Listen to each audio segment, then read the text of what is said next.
How can you stay focused and consistent when you feel like there's a million things you could be doing to move your business forward? What's the best way to take advantage of a newsletter milestone to grow your audience and business? And what's the best way to use LinkedIn when you have two different target audiences? You're about to find out. Welcome to the Clients from Content podcast. Today's episode is a special one because I'm going to share with you something typically only members of my Clients from Content program get to see. Every month, members are invited to join me on an office hours call where they can get one-on-one help from me with their business and learn from the help I give others.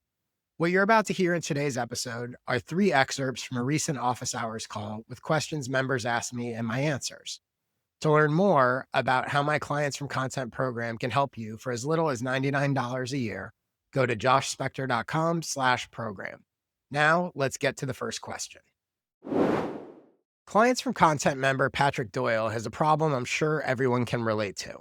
He knows what he should be working on, but gets easily distracted and overwhelmed by all the things he feels like he also needs to get done. Here's how I recommended he improve his focus and consistency.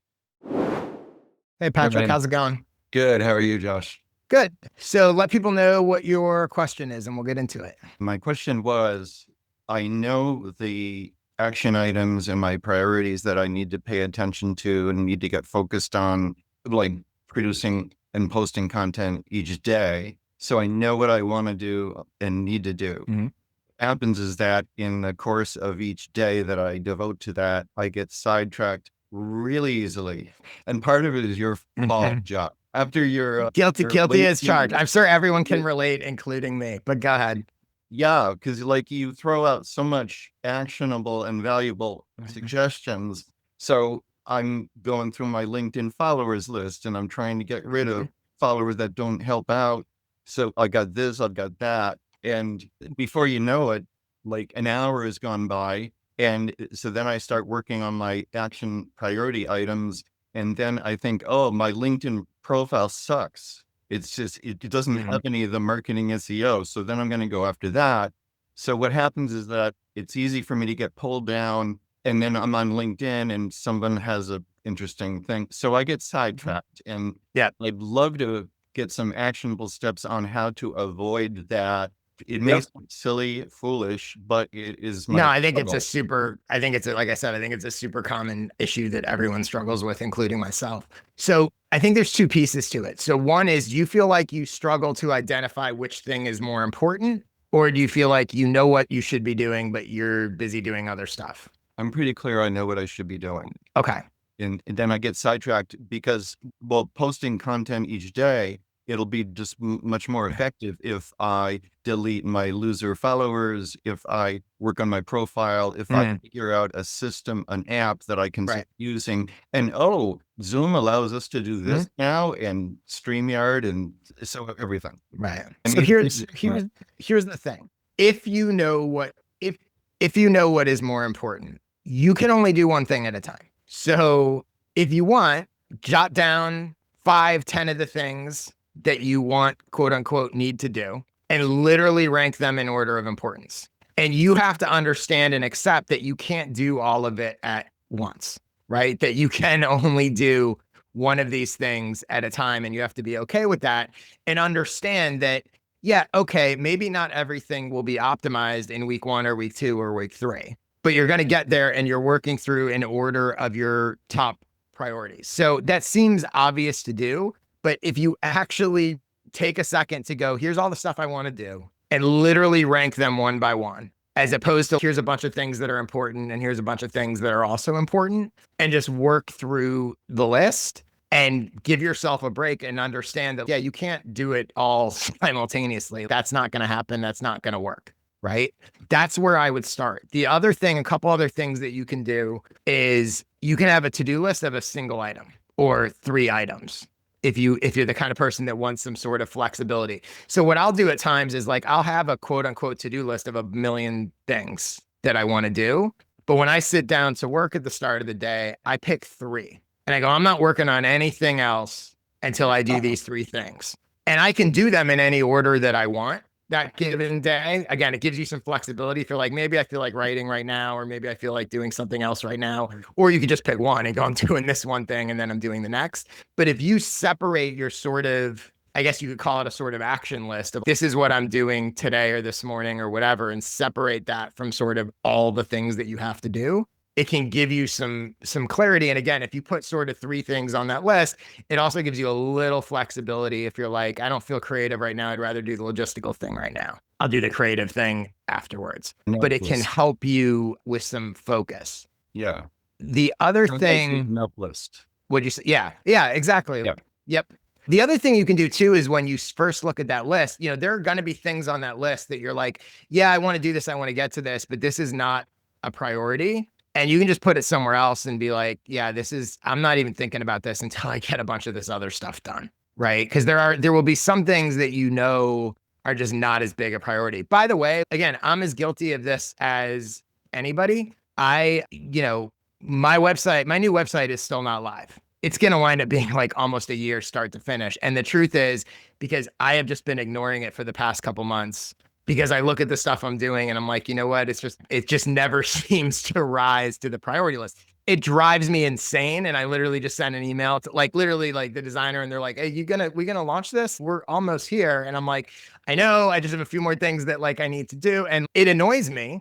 It drives me crazy. But on a day-to-day basis, it hasn't been as important as other things that I'm doing. So I'll get to it eventually, soon, hopefully, because it is now starting to rise up the list. But some of it is you just have to sort of be okay with it. A couple other things that I would just throw at you in terms of sort of consistency and doing things regularly. Jerry Seinfeld famously has a thing where he says, don't break the chain. And it's as simple as a calendar, where it's like he wanted to write every day. So he got a calendar and he put an X through each day that he wrote. And eventually, you don't want to break the chain, and it's just a sort of motivational tactic. But yeah, to me, if you know what is most important, then I think it's as simple as creating a space where you put those things, ignore the rest, and don't do anything else until you do those things first, would be my advice. Yeah. Well, on the plus side, I have posted content 24 days in a row. It will be my 25th day. Yeah. So my goal of 90 and 90, it's great. I'm doing it. So I guess I'm killing it. Yeah, no, you are. And I think the other thing too that I would remind you of is it's also important to realize, if you're the kind of person that has a to-do list, that to-do list is never blank and it's never all done. Right. So there's never going to be a moment where you don't have more you want to do than you have time to do it. So it just becomes about the choices that you make and what you're going to do. And as opposed to feeling, oh my God, I can't get it all done. Well, it's of course, you're never going to get it all done. That's you're chasing a goal that is impossible to achieve. So hopefully that helps. Thank you so much. It does. You're welcome. My next office hours call excerpt comes from a conversation I had with clients from Content member Caitlin Blundell. She's a local business coach who's about to publish the 100th issue of her newsletter. Congratulations, Caitlin.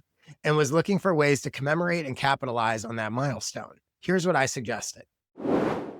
So I have been writing my weekly newsletter for a while, and I realized that I'm coming up on a couple of milestones. The first is that I'll have sent something every week for 100 weeks, and then 4 weeks. Congratulations. Yeah, thank you. I'm actually really pumped about that. It's a huge accomplishment. And then, of course, at 54, or a few weeks later, we've got the 2-year anniversary. So kind of one's in June, one's in July. So I've got this window where I kind of want to do something to talk about a special offer or give people a reason to pay attention in these months that are kind of slow months anyway, through June and July. So the question for you is around, I guess, any kind of ideas about using anniversary, kind of doing those kind of short-term celebration promotions to spread kind of awareness and get new subscribers, and anything that you think you can help me to make this work as a conversion opportunity. So I'm going to take kind of 2 different angles on this. So the first one is, if you haven't watched it yet, you should watch my 1-week promo plan skill session, which is all about basically how to, in 1 week, drive more attention and conversions to one offer. Now, that offer could be subscribing to my newsletter. That offer could be promoting a product, could be whatever. But there's literally here's exactly what you do over the course of 1 week for a kind of focused bit of promotion. Part of that part of that and or sorry if someone can go on mute. Thank you.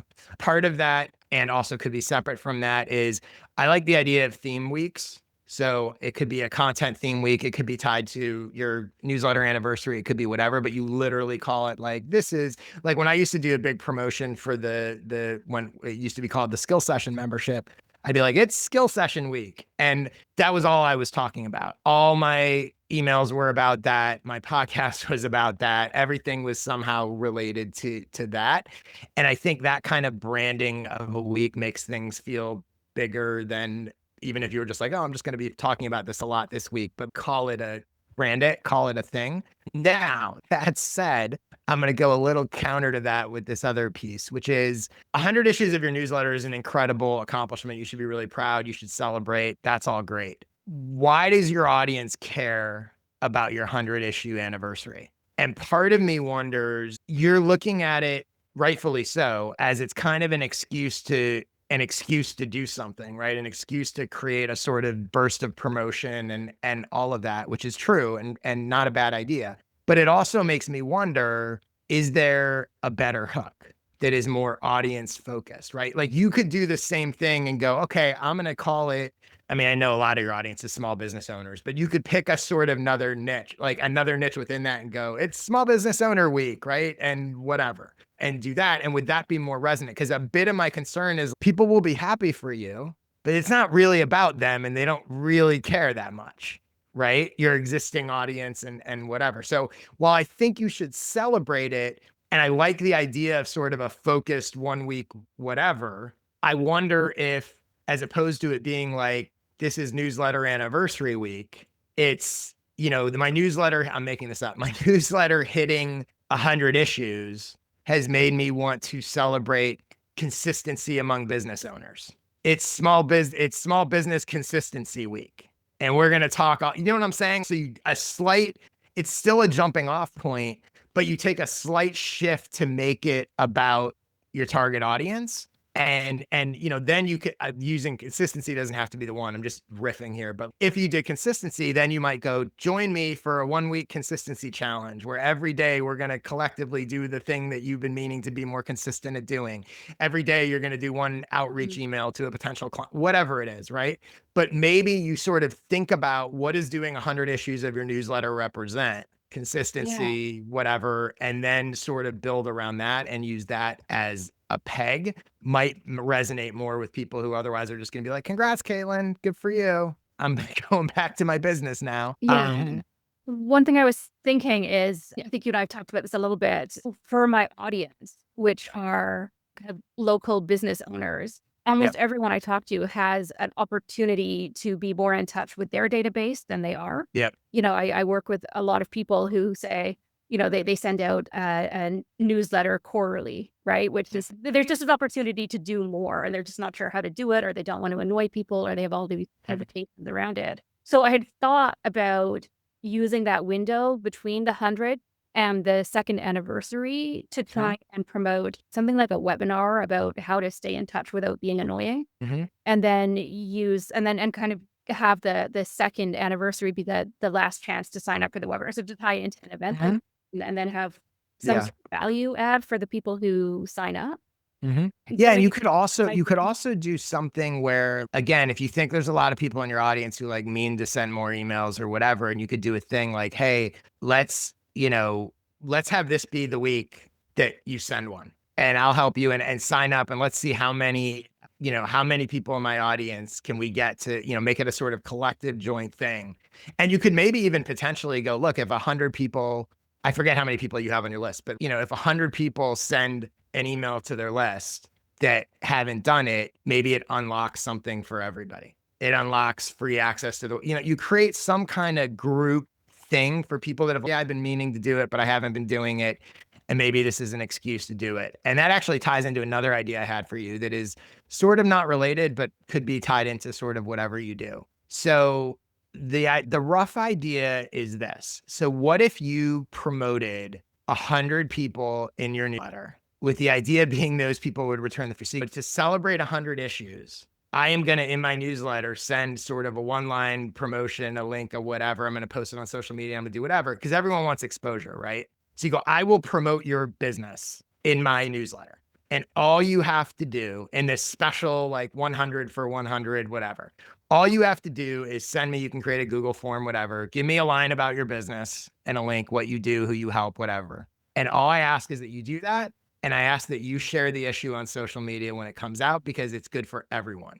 Everyone who does this is going to have 99 other people sharing this thing. It's also good for you because you just got 100 people to promote your newsletter. And I think on the other end, I think most people, I mean, people on this call, like, let me know in the chat. If I were to say to you, hey, fill out a thing and I'm going to send it to my newsletter, and do you agree that you'll share it on social or include a link in your newsletter or whatever, I think most people would probably do it. And it would be good for everyone. It puts you at the center of it. It's also good for you, but it's good for all those people. Plus, I know most of your clients are local, so it's probably, they all have kind of relevant audiences. And that to me seems like a cool celebration that's you helping them and also promotes the newsletter and whatever. So I would consider trying some version of that. That's an interesting and scary idea. And even if it's not, even if it's, by the way, even if it's not 100, depending how many people you think you can get or do, you can just sort of say, look, I'm going to put out an issue celebrating the readers of my newsletter. I'm always about, how do I make it about them, not me? Right. So I've done this for 100 times. It's given me a platform. I want to use this platform to help you guys. And if 20 people do it, great. I'll do it for 20, as many people as want to do it, I'll do it. And again, it doesn't mean you can't do other stuff, but that to me seemed like a cool thing that I think would also benefit you. Yeah, I really like the idea. I appreciate it. Cool. Great. The third office hours call excerpt I have for you today comes from Clients from Content member Isabel Lacheb. She has 2 different target audiences and wanted to know how to balance creating content for each of them on LinkedIn. Here's what I told her to do. Isabel, saw you were on here. Yes, hi. Hi, nice to meet you. So let people know what your question is, and we'll get into it. In terms of context, I'm a wine sensory scientist and tasting coach. And for the last 4 years, I worked with wine enthusiasts who wanted to develop their tasting skills. And I trained them to approach wine tasting differently through sensory education. And since the beginning of the year, I'm developing another activity, which is to work with hospitality professionals, so people who interact with wine consumers in tasting rooms or restaurants, to help them adopt a language that is consumer friendly, be more consumer friendly in their tasting experiences, and not just dumping a lot of technical information on people, which is not what is working right now. So I've used LinkedIn because it's a platform that I'm very comfortable. And my question to you is, how would you leverage LinkedIn and get clients from these 2 different audiences that, they overlap, but they are quite different? Yeah, no, this is another common question I get, and it's a little tricky, but it can be done. So first of all, have you had a chance to watch my LinkedIn session, the LinkedIn playbook that I did? Okay. So I'm not going to talk about stuff that I talked about in there. A couple things that you could consider doing, right? Since you have these sort of 2 different audiences. So one thing is you could think about that your content's going to fall in sort of 3 different buckets. So you're going to have posts designed to appeal to, connect to, speak to one of the audiences. Then you're going to have posts designed to speak to another of the audiences. And then you're going to have posts designed to appeal to both, right? Because there is some crossover. So you could, in your own mind, in a perfect world, every post is relevant to everyone, but let's be realistic. That's not going to happen no matter what your niche is, right? Even with my niche, if I do a post about newsletters, the portion of my audience that doesn't have a newsletter doesn't care about that post, right? So whatever you do, even if you only had one audience, not everything's going to be relevant to everyone. So, but you could strategically go, okay, I'm going to do one for this audience, one for this audience, one for the crossover, and both. And then you can decide from a percentage standpoint, are all those going to be equal? Let's say that I don't think you post this often, but hypothetically, if you posted 3 times a week, you could go, every Monday is going to be this audience, every Wednesday is going to be this audience, and every Friday is going to be the crossover. And that's my strategy. And that will work. And I think we'll organize it for you. And in a way that, okay, I'm checking all the boxes. And by the way, because one of those 3 buckets is overlap and interest to everyone, it means that 2 out of 3 posts are going to be relevant to everybody. So that's pretty good. So that's the first thing I would sort of think about. The other thing I would do is I would have, and I talked about this a little bit in that LinkedIn session, I would have a comment strategy where you're targeting specific people who you know sort of have some influence or audience in that each of those niches, and or using search. I talk about how to use search to find conversations to jump into. And again, I would have specific sort of commenting strategies for each of the two niches, right? So you might go on the hospitality side, here's 3 or 4 or 5 influencers in that space, and I'm going to pay attention to their posts and try to comment there and add value as a way to get into that audience. And then on the other side, here's some other people, and I'm going to comment there semi-regularly to get in front of that. And the same thing, here's a couple terms that I'm going to search to see what comes up to jump into conversation. So basically you're kind of taking what I suggested you do in that session and just doing 2 parallel versions of it. And again, that way you will know that you're sort of in those spaces and in that mix. The other thing you can do, again, it all depends on time. And, I know no one has limitless time to put into this, but you could also go, okay, I'm going to do that same approach, but I'm going to sort of alternate weeks. So one week I'm going to just be commenting on hospitality posts, and one week I'm going to be commenting on the other side. Right. So if it feels too much to sort of do it all at once. I mean, really all you want to do is you just want to strategically make sure that you're sort of existing in both areas and that your content's existing in both areas to a certain extent. The other thing I think you had mentioned in your question about your newsletter and LinkedIn and that kind of thing. Yeah. So for the one group, the enthusiasts, I have already an email list, and kind of my strategy was to bring them from LinkedIn to my newsletter.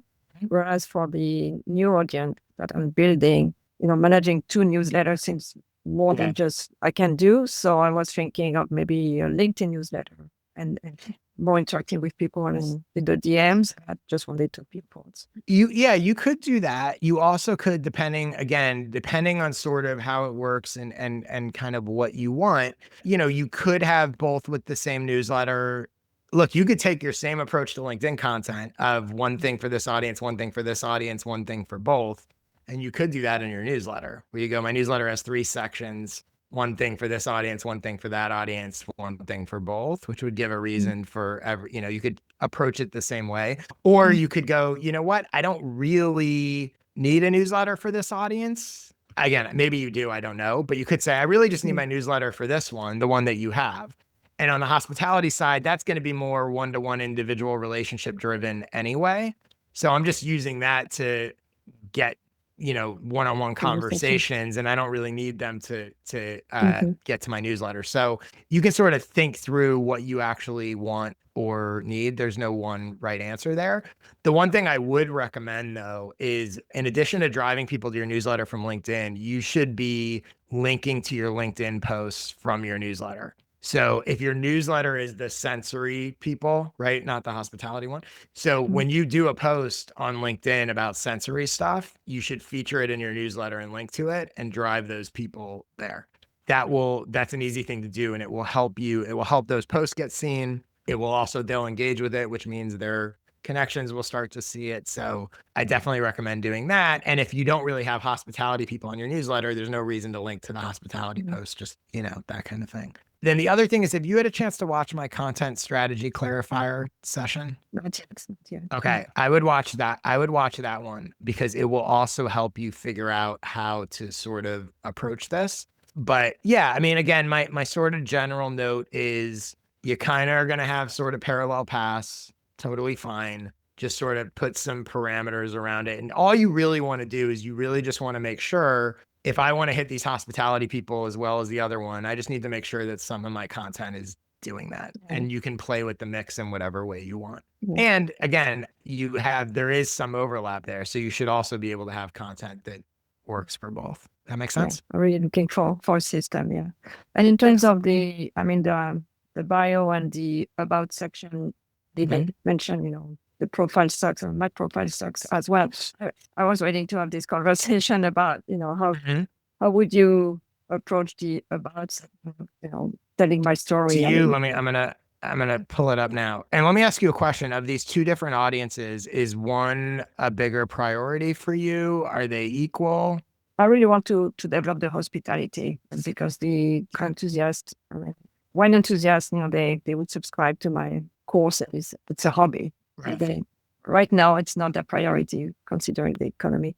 Because that, by the way, that's the other thing I would say to you. While I'm saying sort of have these kind of parallel Mhm. paths, it doesn't have to be 50-50. No, So you no, might no. go, you know what, I'm going to lean, and you might go, my newsletter is going to lean a little more towards the consumers and my LinkedIn is going to lean a little more towards hospitality. Mhm. It all just depends on sort of what Yeah. your goals are. Yeah. I'm just going to pull up your profile. Yeah. So helping wine pros connect with all consumers through unforgettable sensory tasting experiences. Do you feel like this is speaking to the consumer one, but not the hospitality one right now? Well, I hope it speaks to the hospitality one. So wine pros, is that And professionals. Yeah. is that what you mean by, is that the hospitality side? Yeah. Okay. They'll recognize that as, oh, this is for me. Maybe not. That's the key, right? So when Mm. you think about who you want to be like, oh, what she's doing is for me, and you're going to know this better than me, you need that whatever language you use here needs to be something that when your ideal client or ideal hospitality person sees it, they're like, oh, she's talking about stuff for me. Mm. So make sure that it's included in there, which again, you're going to know better than me. And I also think also in your header image, again, if that's your priority, make sure it's included in there as well. Yeah. What you don't want to happen is you don't want someone who, in your case, is in the hospitality space or whatever, to go check out your profile and not realize that you're for them. Yeah. Yeah. And that's what it is now. It's a bit confusing. So I really need to prioritize it. I just don't want to be on two platforms. I don't want to be on Instagram. I think you're fine, and it's okay to even have a couple things, but that's what you're trying to avoid. You don't want the person that is your ideal person to not realize that you're for them. Okay. I think I'm good. Thank you. And as you do it, if you want me to, if you come up with a new one and you want me to take a look at it, feel free to email it to me and I'll give you some feedback or whatever. Thank you. Appreciate it. Cool. Yeah, you're welcome. That's a wrap for this week's episode of Clients from Content. What you heard is the tip of the iceberg of how I help my clients. Go to joshspector.com/program to learn more about how I can help you. Thanks for listening, and I'll see you soon with another episode of Clients from Content.